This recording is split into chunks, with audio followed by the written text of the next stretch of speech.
discuss about one disease condition, that is the teniasis.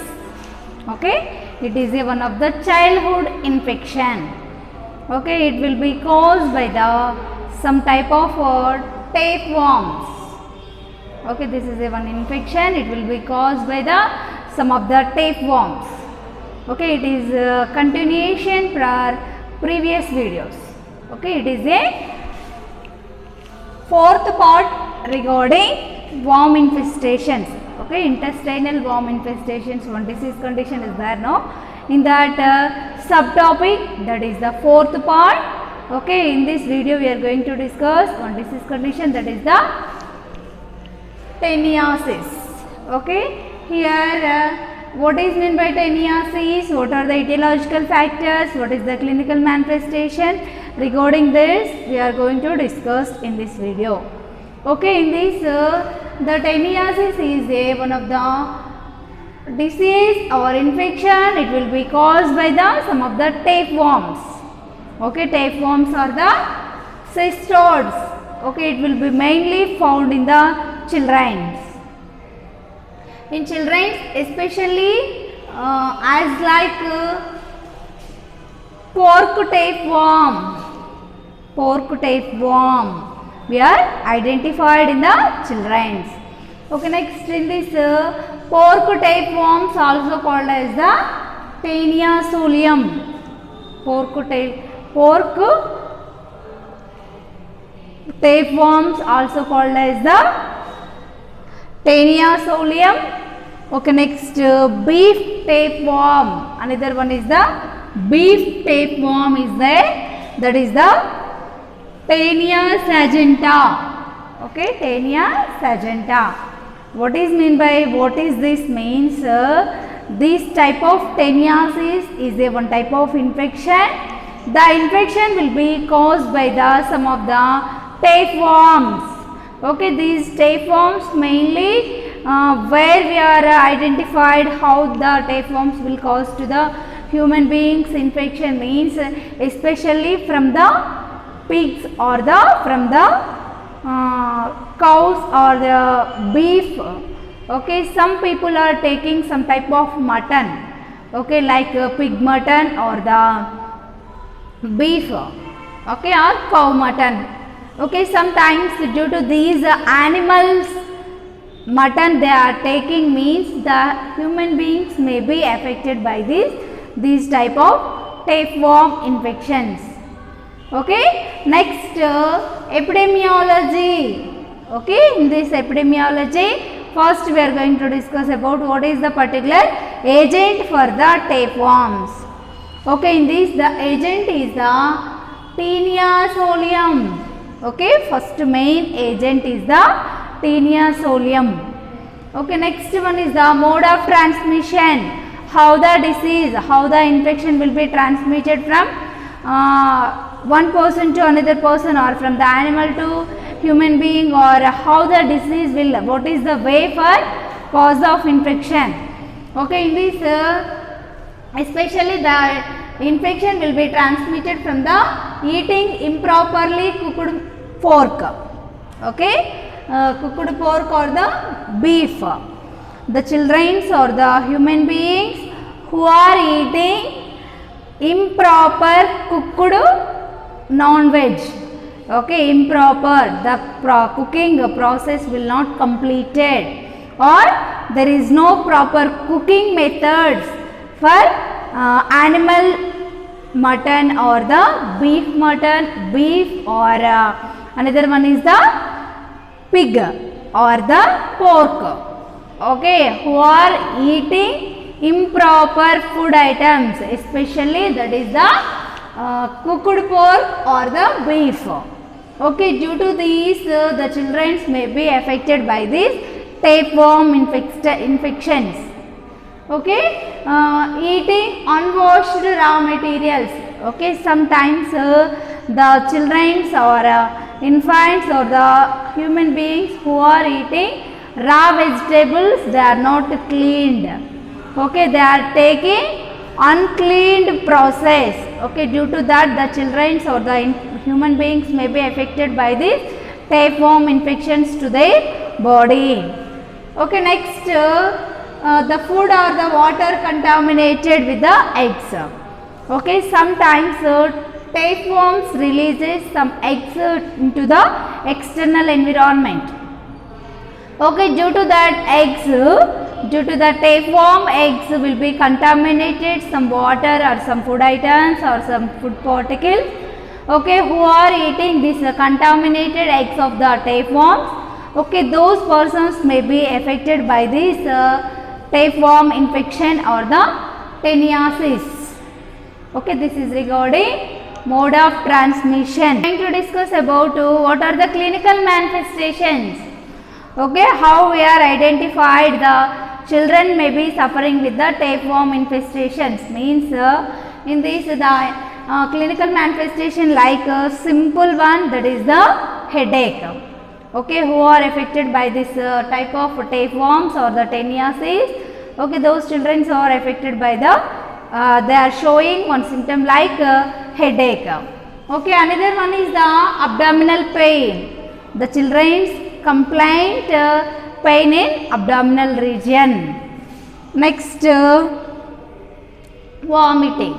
Okay, when they are taking food, the food should not digested. Due to the indigestion, the child may be vomited. Okay, the child may have the one symptom like vomiting.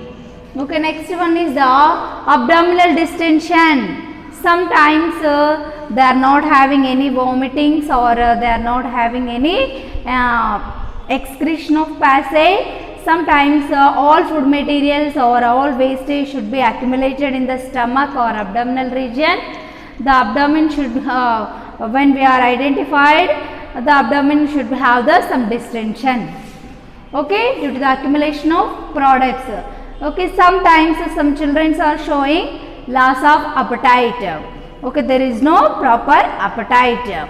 Next, another one is the diarrhea. Some children are showing continuously 2 or more or many times they are going to excretion of passage.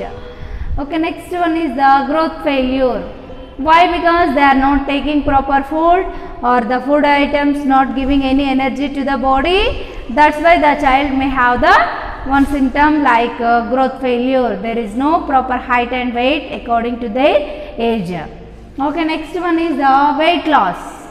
Okay, the child may have the weight loss. Why? Because they are not taking sufficient food. That's why the subcutaneous tissue or the adipose tissue not accumulated. There is no weight gain. Due to that reasons, the child having the less weight according to their age group. Okay, these are the clinical manifestations. Once again, I will repeat: headache, abdominal pain, vomiting, abdominal distension, loss of appetite, diarrhea, growth failure, weight loss. Okay, these are the clinical manifestations we are identified in the children who are suffering with the teniasis disease condition. Okay, next one is the diagnosis. Okay, what is the diagnosis? How we are identified means through the stool examination for the eggs. Okay, we are discussed, that is the tapeworms releases some eggs into the external environment. Okay, when we are assess the child stool, the stool contains some eggs regarding tapeworms. Okay, next another examination like X-ray and CT scan.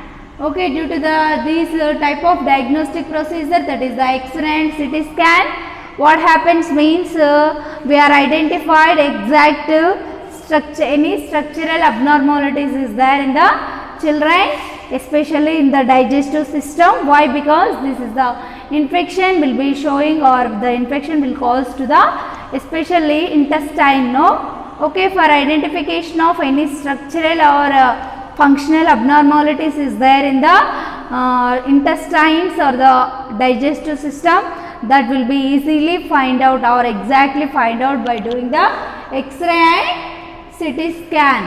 Okay, next one is the MRI. Okay, magnetic resonance imaging. Okay, in this what we are identified means what is this condition, that is the sarcosis. Okay, what happens means here due to this type of tapeworm infection, the infection will be easily spreading to the or sometimes spreading to the brain and some muscles and spinal cord. Okay, due to these type of tapeworms, the child may have infection or the infection will be spreading to the brain or spinal cord. Okay, by doing the MRI, magnetic resonance imaging test. Okay, next one is the CSF examination. Okay, cerebrospinal fluid examination.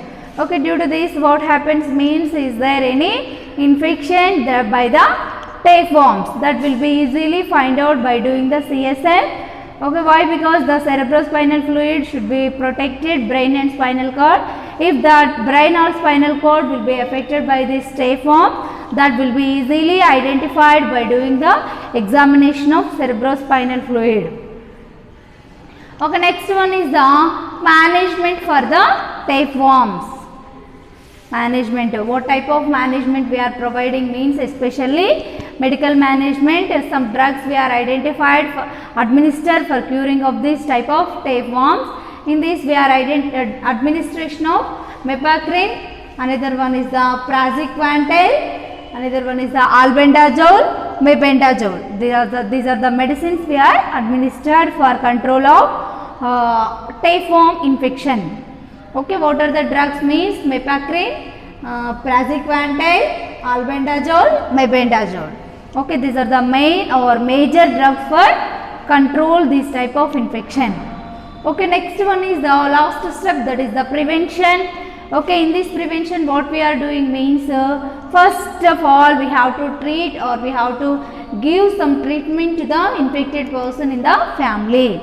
Okay, in the family group of people living together, no, once one person will be affected by this tapeworm infection means, the infection will be easily spreading to the one person to another person. Okay, for control of spread of infection, first of all, who are infected person is there in the family, those person should be treated by administration of some drugs. Okay, next one is the proper disposal of excreta. Means some children or some type of human beings will be affected by this tapeworm infection means, they are having some type of infection in the wastage. Okay, which products will be coming from the body, that is the stool or feces. Okay, in that feces or stool contains some type of eggs from the tapeworms. Okay, due to that the eggs will be easily cause some infection to the healthy persons. No, for control of these we have to give proper disposal of excreta. Okay, next another one is the educate to take proper cooked food. Okay, especially this is the major one, that is the educate the children or mothers for taking proper cooked food, that is the meat or fish. Okay, whatever it may be, cow, beef or pin or pork. Okay, what type of non-veg you want to take means, those non-veg will be proper cooking process should be followed. Okay, when you should follow the proper cooking process for the food materials, there is no infection regarding tapeworms. Okay, next one is the we have to give some advices regarding proper cleaning of raw vegetables. When you are taking raw vegetables, the raw vegetables should be cleaned properly for prevention of infection. Next one is the improve the hand washing techniques. Okay, before going to take any food or after completion of defecation, compulsory should follow the hand washing techniques with the antibiotic solution or the antiseptic solution or with the soap. Okay, what is available on the time of hand washing? Okay, compulsory you should follow the hand washing techniques for prevention of infection. Okay, next another one is the good personal hygiene. Okay, due to the personal hygiene, when the personal hygiene should be improved, the disease will be easily controlled. Why? Because the disease will be caused by the poor personal hygiene. Okay, that's why who are affected by this type of disease condition, those children or those persons improves the personal hygiene. Okay, next environmental hygiene or sometimes home. Okay, who are there infected person in the house or home, those house should be cleaned. Okay, always mopping and cleaning. Okay, by that way the infection will be controlled. Okay, this is regarding tapeworms. Okay, thank you everyone.